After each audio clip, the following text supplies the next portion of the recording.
From Neural Newscast, this is Prime Cyber Insights, intelligence for defenders, leaders, and decision makers.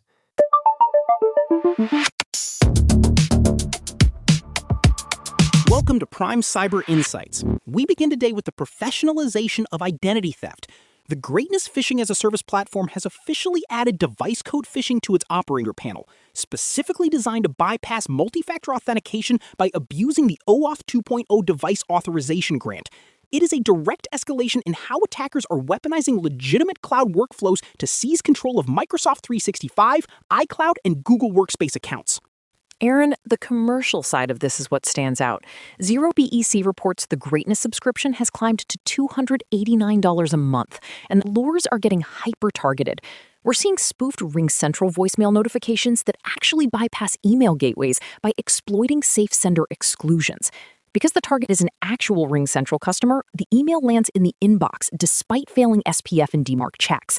Once the agent enters a code on what looks like a genuine Microsoft page, the attacker captures the session token and enumerates the entire M365 resource set. It's a cleaner path for the attacker because there's no fake login site to build or get blocked.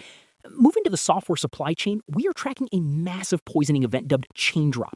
Researchers at Aikido have identified over 1,300 NPM packages infected with a variant of the Shai-Hulud lock. This includes popular libraries like Kiev and Cacheable, which facilitate billions of monthly downloads. The malware exfiltrates developer and cloud credentials directly to a public GitHub repository. Aaron, that NPM compromise is compounded by new data from GitGuardian regarding N8N. They found 321 live instances of the automation platform accepting API tokens exposed in public GitHub commits.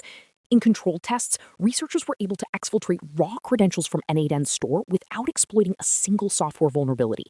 Automation platforms are high-value targets because they sit at the center of an organization's integrations. One leaked token provides a path to everything from databases to cloud environments. Exactly, Lauren. The blast radius for these integration platforms is enormous. Meanwhile, in critical infrastructure, Angola's dominant telco, Unitel, is still recovering from a malicious cyber attack that hit just hours before its public offering on July 28th. But while they've restored 2G and 3G services, the 4G and 5G networks are still facing disruptions. It highlights how tight budgets in emerging markets can lead to insufficient network segmentation, making recovery a multi-day ordeal. Aaron, that resilience issue isn't limited to telcos. Securonix just detailed the smokescreen campaign, where threat actors are abusing the legitimate ScreenConnect RMM tool for persistent access. They are rotating payloads between individual download sessions to evade hash-based detection. They've even been seen using Dropbox for reputation and Cloudflare tunnels for anonymity. When a properly signed service like ScreenConnect is the backdoor, traditional signature-based controls are effectively blind. Which brings us back to the human element. Even as Google reports 800 million accounts using passkeys, researchers have demonstrated pass-to-key attacks that can hijack accounts through Google Password Manager if the local machine is compromised.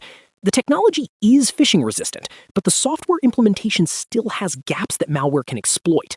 Lauren, how should teams be adjusting their controls? Aaron, the immediate move is auditing OAuth device code flows. If you don't need the device authorization grant, block it globally via conditional access policies.